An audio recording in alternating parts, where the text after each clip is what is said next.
สาวสีเมืองซื้อกระเดือกไปทั่วอาณาหนึ่งในแดนสาธาสาวสีเมืองนับว่าเป็นหนึ่งได้มาพบพ่อนวลระออายตกตะลึงสาวสีเมืองมาเลขหนึ่งทำแท้งานตาตาบุญออกพรรษานามัดเปลี่ยนเพียนคืนนั้น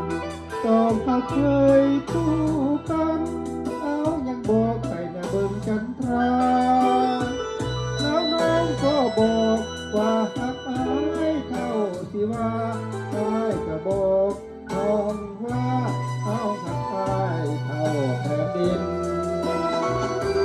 อยากเป็นวอนกับแม่สีเมืองผู้ศักดิ์สิทธิ์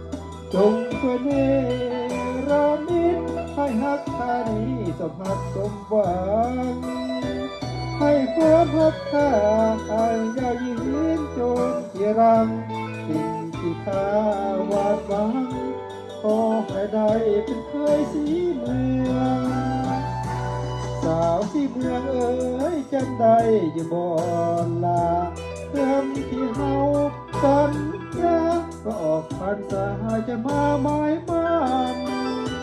ข้าร้องสิ้นสอดบ่าวเยี่ยมจันทร์บ่เคยวันสิ่งข้าใจไอ้นั้นกระสาวสีเมืองหลอกบอกจริง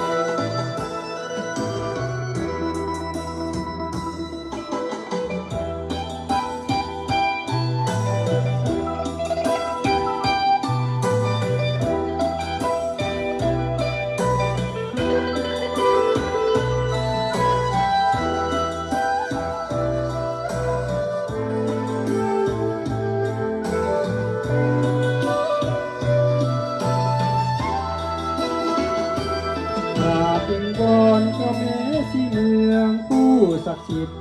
จงช่วยเนรมิตให้ฮักตานี้สมหักสมหวังให้ความฮักข้าจงยาวยืนจนที่รังสิ่งที่ข้าวาดฝังคือให้ได้เป็นเคยสีเมืองสาวสีเมืองเอ๋ยจำได้อยู่บ่ลาคำที่เฮาสัญญาก็ออกพรรษาจะมาหมายมันข้าร้องสิ้นสอดบ่าเคยสายบ่เคยวันสิ่งข้าใจอายนั้นกระสาวสีเมืองหลอกบอกบ่จริง